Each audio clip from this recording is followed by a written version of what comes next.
네, 그럼 계속해서 전문가와 함께 태풍 상황 자세히 짚어보도록 하겠습니다. 김승배 한국기상산업협회 본부장, 김진도 YTN 과학재난팀장 자리에 함께했습니다. 안녕하십니까? 네.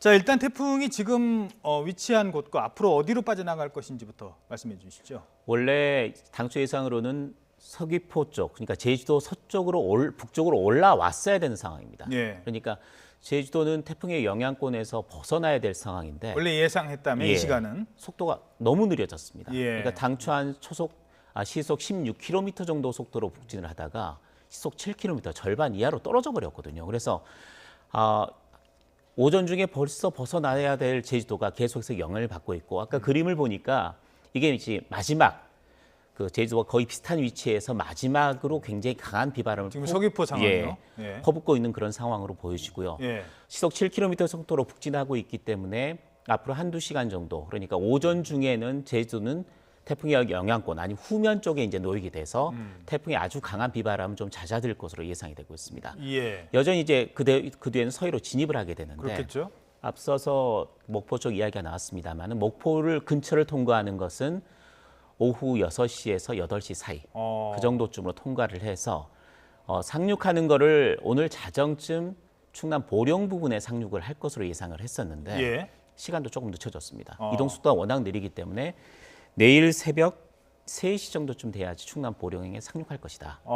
그렇군요. 네, 그 이후에는 조금 더 방향을 남동쪽으로 틉니다. 그래서 당초 예상으로는 경기 남부 지역, 그러니까 화성이나 오산 이 부근으로 통과해서 속초 위쪽으로 올라갈 것으로 예상을 했는데 예. 이동 속도가 느려지면서 조금 더 꺾이는 힘이 더 발휘가 돼서 예. 보령에 상륙한 이후에는 경기 남부와 충청북도의 경계선 정도를 통과를 하고 그 위에 속초와 강릉 사이, 그러니까 강릉 북쪽으로 빠져나갈 것으로 예상을 하고 있습니다. 예. 수도권에 영향을 주는 시기도 시간이 조금 늦어져서 내일 오전 7시에서 9시 사이 정도쯤, 그리고 빠져나가는 시기는 내일 오후 3시쯤이 될 것으로 보입니다. 그러니까 수도권을 중심으로 보자면 당초에는 한 6시쯤이 내일 새벽 6시쯤이 그렇죠. 될 거라고 했는데 이게 늦어지면 내일 9시까지 7시에서 9시 정도가 될 거고 네. 서울에서도 거리는 조금 진로가 조금 더 멀어진 태풍과의 거리가 좀 멀어진 그런 상황으로 좀 바뀌었습니다. 예, 그러니까 약간 더 수직 방향에서 이렇게 수평 방향으로 그렇습니다. 꺾인다라는 네. 말씀이시고요. 이렇게 태풍이 시간이 그러니까 그 이동 속도가 느리다는 것은 뭘 의미할까요? 이제 그만큼 더 피해가 우려가 되는 상황이죠. 예. 이 태풍이 당초 남쪽에서부터 따뜻한 바다 위를 지나면서 한반도 부근에 올 때 이 태풍을 확 당겨주는 그런 어떤 그 이끄는 힘이 없을 것이다 이렇게 봤거든요. 예. 그래서 태풍이 분명히 속도는 늦을 것이다. 당초 이제 늦은 속도로 예상을 했는데 지금 최근 발표된 정보에 보면 시속 7km로 속도가 뚝 떨어졌다는 아하. 얘기거든요. 예. 서해안 상륙해서 동해안 내륙 빠져나갈 때까지 대략 한 하루 정도가 걸릴 것으로 보이니까 예. 그만큼 그러니까 10시간 태풍 피해 받을래 하루 종일 받을래 지금 이런 얘기거든요. 그러네요. 그러니까 이제 그런 의미에서의 어떤 대비가 필요한데요. 예. 그 원인 자체가 이제 그 여러 가지 원인 기상적인 원인이 있겠지만 한반도 그 올해 폭염을 가져온 그 서해, 남해, 동해의 이 따뜻한 바닷물의 온도가 다행히 좀 기온이 한 그 폭염 때보다 2, 3도 떨어진 건 사실입니다. 예. 그래서 태풍의 위력은 약해지겠지만 어찌됐건 우리나라를 서쪽에서 상륙해서 동쪽으로 관통을 하는 그런 진로를 밟고 있으니까 과거에 이와 유사한 그런 태풍 사례도 보더라도 분명히 큰 피해가 날 것인데 태풍 중심에 가까운 한반도 중심으로 이 서쪽 지역이 더 큰 피해가 우려가 됩니다. 그 위력은 좀 줄어들 거로 보십니까?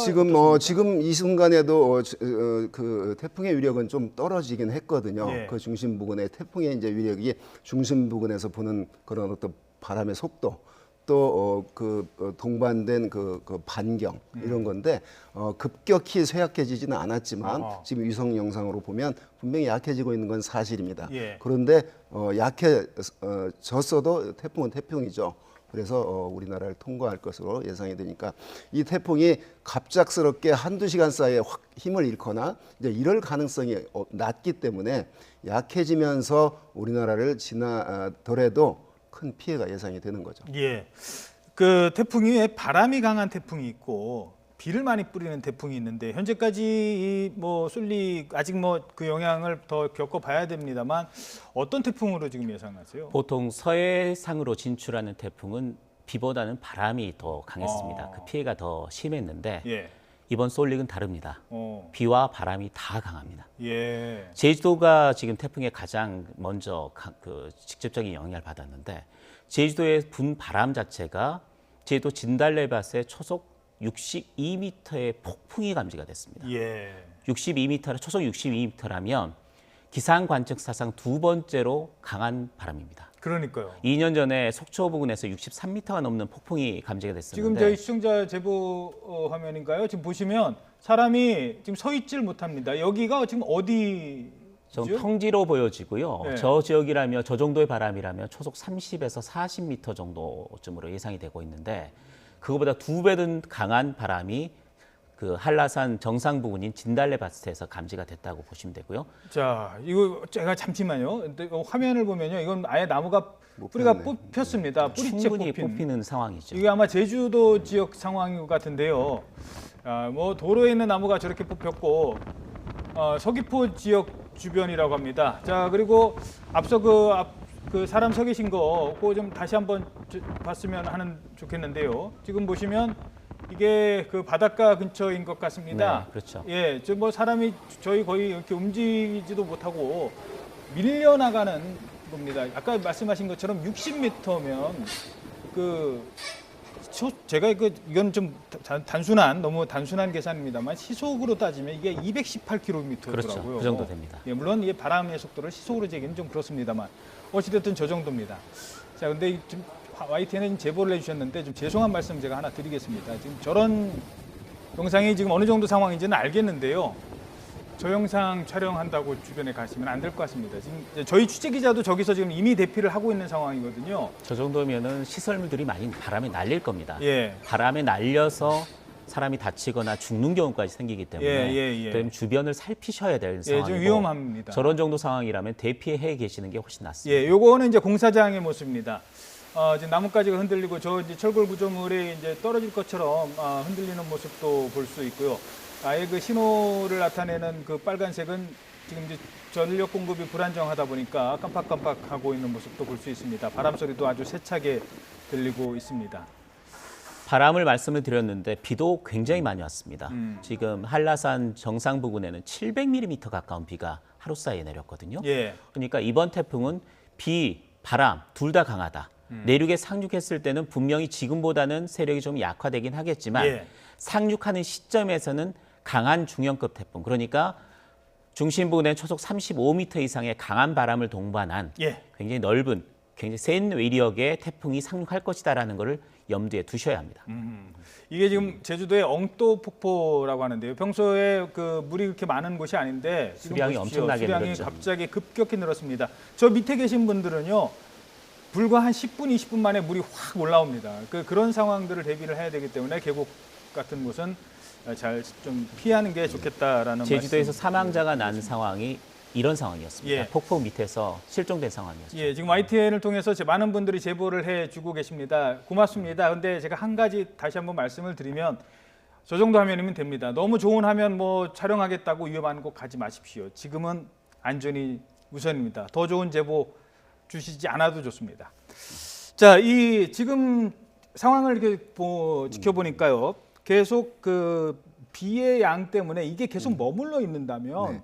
이게 하루에 내릴 비를 이틀, 3일씩 내리면은 더 심각할 것 양이 같거든요. 많죠. 지금 이 태풍의 하층 부근에서는 바다로부터 인근의 공기를 빨아들이는 그런 수렴 현상이 강하게 발생을 하고 있고 예. 태풍의 상승기를 타고 저 12km, 15km 이 상층에서는 그대로 발산이 되는 그 상하층 간의 윈드시어가 약하기 때문에 이 태풍이 금방 그 힘없이 맥없이 무너지거나 이러진 않을 것으로 지금 보이거든요. 예. 따라서 속도가 느리다는 얘기는 그만큼 더 많은 수중에 공급받아서 한라산 유역에 벌써 저렇게 700mm 가까운 비를 쏟았지만 또다시 에너지를 얻는 그래서 또 지리산 부근에 부딪히면 그게 500이 될 수 있고 600이 될 수 있는 그런 강수량 보일 수 있거든요. 예. 따라서 이번 하여튼 태풍 철저히 대비만이 피해를 줄이는 길이라고 생각합니다. 그리고 이 솔릭은 위성에서 촬영한 모습을 보니까 가운데가 이렇게 뻥 뚫려 있어요. 이렇게 보통 이제 구멍이 검은 점이 있는데 이 태풍의 눈이 도넛 모양으로 돼 있거든요. 좀 설명해 주시죠. 그 언론에서 도넛 태풍이라고 이름을 붙였더라고요.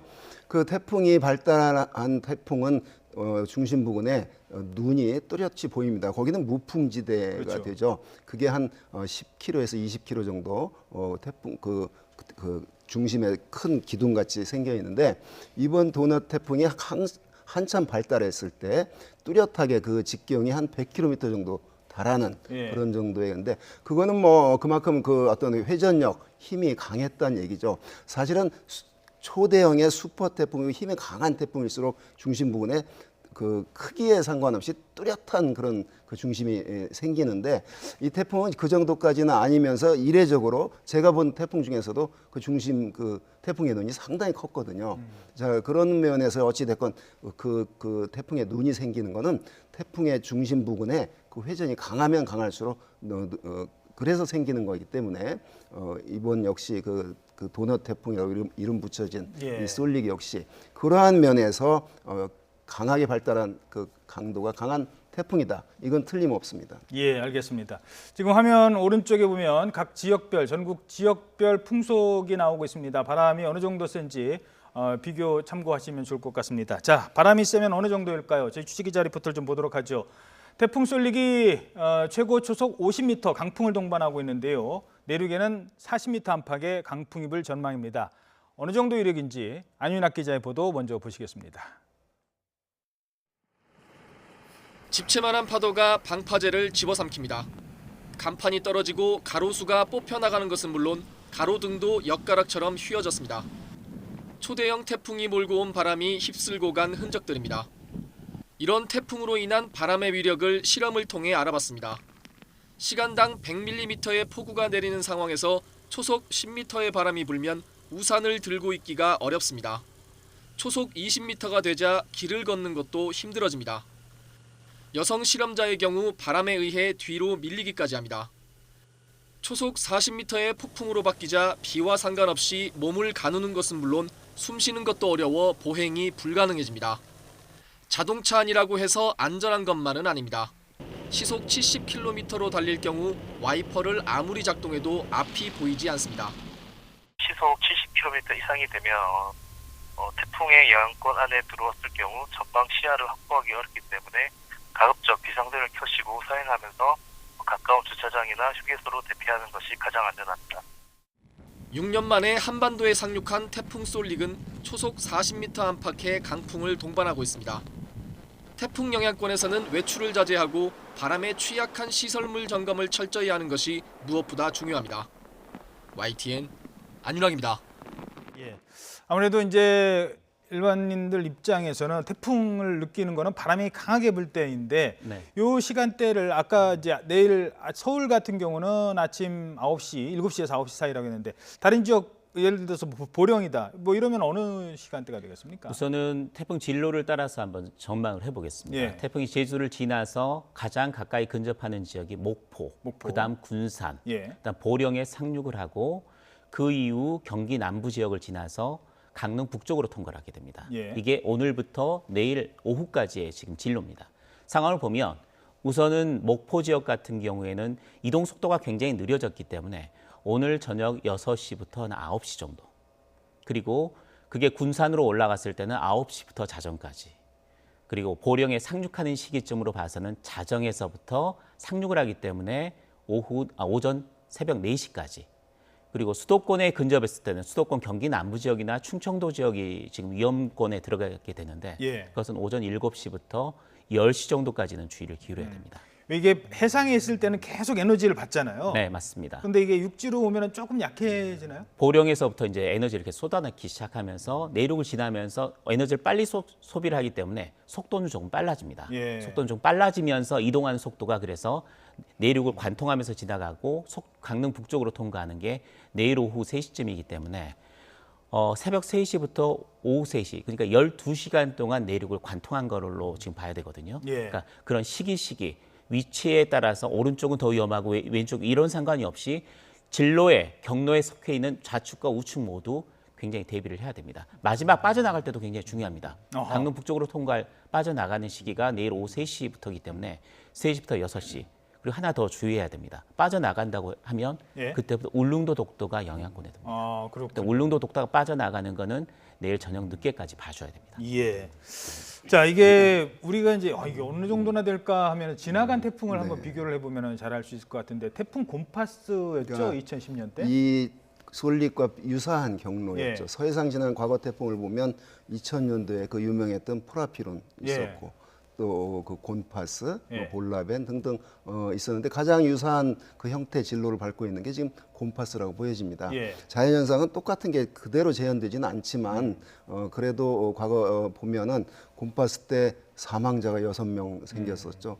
재산 피해가 한 1,700여 원에 달했었고 군산 부근 지나면서 그때 970 헥토파스칼 정도 떨어졌거든요. 이번 솔릭도 아마 그 정도의 그 어떤 그 세력을 유지할 것으로 보이기 때문에 뭐 어떤 게 더 뭐 강하냐 세냐 이걸 뭐 논하기보다는 지금 현재로 봐서는 곤파스 그 진로 궤적을 볼 때 생긴 어떤 강한 바람 그런 비 이거와 비교해 볼 때 더 강한 태풍이다 이렇게 보여집니다. 예. 곤파스보다. 근데 이제 그 각국마다 이 태풍의 진로가 이번에 중심입니다. 조금 좀 네. 다르다, 네, 네. 전망이 좀 다르다는 얘기가 있어요. 네. 그건 왜 그러는 겁니까? 그거는 이제 같으면 이상한 거죠. 오히려 이제 한국, 일본, 미국 이게 이제 주로 괜찮죠. 네. 미국은 저 미국 본토가 아니고 괌에 있는 그 하와이로 옮겼는데 미국 해 공군 합동으로 태풍 경보센터가 있습니다. 예. 그래서 이제 항상 언론에서 비교를 하는데 그 피망과 만약에 예. 일본 기상청이 부산으로 중심이 간다고 했는데 한국이 목포로 간다고 하면 이게 과연 어떻게 될지 두고 볼 일인데 예. 지금은 거의 이런 그 자연 현상을 거의 비슷하게 예측을 하고 있다. 저는 이렇게 판단을 하는데 예. 언론에서 자꾸 그게 좀 조금 10km, 20km를 굉장히 큰 의미를 부여를 하더라고요. 이게 지금 북태평양 고기압 세력이 그러니까 한국이건 미국이건 일본이건 어차피 예측이거든요. 지금 그렇겠죠. 이틀 전에 예측, 지금은 이제 하루 전에 예측인데 그래가지고 그거를 목포로 상륙하냐 군산으로 상륙하냐 이런 어떤 논쟁 벌이는 것보다는 이 태풍이 강하고 위력이 큰 태풍이다. 그러니까 방향이 너무 떨어지지 않은 이 정도는 이게 타당하다. 그렇죠. 그 저는 범위 안에 있는 거지. 그렇지. 예. 그걸 가지고 논쟁을 벌일 필요는 없다고 없다. 봅니다. 네. 예. 그 지금 다른 태풍이 또 일본에서 시마론인가요? 네, 20호 태풍이 20호 또 태풍입니다. 울고 있다면서요? 그러면 어떻게 되나요, 우리랑? 20호 태풍은 일본만 강타를 할 것으로 보입니다. 일본 내륙의 오사카 부근에 상륙한 뒤에 관통을 하면서 북동쪽으로 이동을 하기 때문에 우리나라에 영향을 주지는 않습니다. 다만 이 태풍과 우리나라를 강타하고 있는 솔릭의 태풍이 어느 정도 영향을 서로 미치느냐, 그래서 예. 진로에 영향을 주느냐, 진로가 바뀌느냐의 영향만 좀 봤었는데 거리가 워낙 멀어서 현재 상황에서 우리나라 쪽으로 통과하거나 일본을 관통하는 그 진로에서는 큰 변화는 없는 것으로 보여집니다. 다만 두 태풍 모두 동쪽에서 만났을 경우에는 합쳐져서 우리나라에 영향을 주지 않고 일본 북동쪽 먼 해상으로 진출할 가능성이 있습니다. 일부 언론에서는 두 태풍이 뭐 만나는 것 아니냐, 그래서 무슨 효과 뭐 이런 얘기 그게 하던데. 이제 일본 기상학자가 알아낸 후지와라 효과라고 그러는데요. 예. 그런데 이 태풍이 지금 앞서거니 뒤서거니 있거든요. 위도상으로 나란히 있으면 이게 힘이 아마 그 다음에 한 1000km 이내 가까이 있으면. 근데 위성에서 보듯이 지금 멀리 떨어져 있기 때문에 서로 어떤 상호작용을 해서 힘이 강해진다거나 진로를 튼다거나 변칙적인 진로를 보인다거나 이러한 그 후지와라 효과는 나타날 가능성은 낮아 보입니다. 아까 우리 김진두 팀장이 얘기했듯이 저 뒤에 가서 저 북쪽에 가서 뭐 합해지거나 할 그런데 이미 다 이제 끝난 상황에서 예. 뭐 그런 저기고 우리나라 한반도 부근에서 이 두 태풍이 어떤 작용을 해서 후지와라 효과 때문에 어떤 변칙적인 진로를 보인다거나 힘이 더 강해진다거나 이럴 가능성은 낮다고 판단이 됩니다. 예. 요거 조금 태풍이 지나간 다음 좀 이런 질문일 수도 있는데요. 워낙 여름이 더웠잖아요. 네. 올 여름이 덥다 보니까 좀 태풍이라도 왔으면 하는 생각도 좀 들었었던 적도 있었습니다. 근데 정말 이렇게 큰 태풍이니까 걱정이 되긴 하지만 태풍 좀 지나가면 좀 더위가 좀 꺾일까요? 어떻습니까? 태풍이 우리나라 쪽까지 올라왔다라는 이야기는 태풍의 길이 한반도로 열렸다는 이야기입니다. 예. 태풍의 길이 한반도로 열렸다는 이야기는 북태평양 고기압이 우리나라 근처까지 아직까지는 세력을 유지하고 있다라는 이야기하고 동일합니다. 어허. 만일에 북태평양 고기압이 빠져서 더위가 사라졌다, 늦더위가 없다고 하면 태풍은 우리나라로 올라오질 않습니다. 일본을 강타합니다. 그런데 북태평양 고기압 세력이 조금 더 유지해서 늦더위가 좀 있다. 아침 더위는 물론 사라집니다만은 33도 정도의 늦더위가 있다라고 지금 기상청이 예보를 하고 있는데 그렇다면 북태평양 고기압이 적어도 부산 근처까지는 영향을 주고 있다. 그렇다면 태풍의 길이 앞으로 또 발생하는 태풍은 또 한반도로 올라올 가능성이 무척 높은 상황입니다. 예. 그러면 이번 태풍이 한번 왔기 때문에 앞으로 뭐 9월 달까지 계속 태풍이 또 다른 태풍이 올라올 가능성도 지금 현재 올해 태풍 발생이 예년보다 훨씬 잦습니다. 그렇네요. 그런 상황이기 때문에 앞으로 9월 중순까지를 계속 봐야 되는데 9월 중순 정도까지는 태풍이 한두 개 정도는 더 만들어질 가능성이 있습니다. 그럴 경우에 이 태풍이 우리나라 쪽으로 올라올 확률이 더 높아지는 굉장히 위험한 시기이기 때문에 앞으로 9월 상순 정도까지는 태풍 상황, 이번 태풍이 지나간다고 하더라도 태풍에 대한 경계는 계속해서 늦추지 말아야 될 것으로 보입니다. 어떻게 보십니까? 이 그 태풍이 지난 뒤에 더위가 꺾일 것이냐, 저는 이렇게 봅니다. 이제 우리나라 올여름 그 폭염을 만들어낸 기상학적인 원인이 이제 북태평양 고기압이라고 하는 늘상 여름이면 영향을 주는 그 세력, 또 티벳 고기압이라고 하는 상층의 강한 그런, 그래서 이 한반도 주변에 그 한 달가량 유지됐던 그 상하층 간의 뜨거운 공기가 이 태풍 한 방으로 소위 말해서 식혀지지 않는다. 그렇게 보여지고요.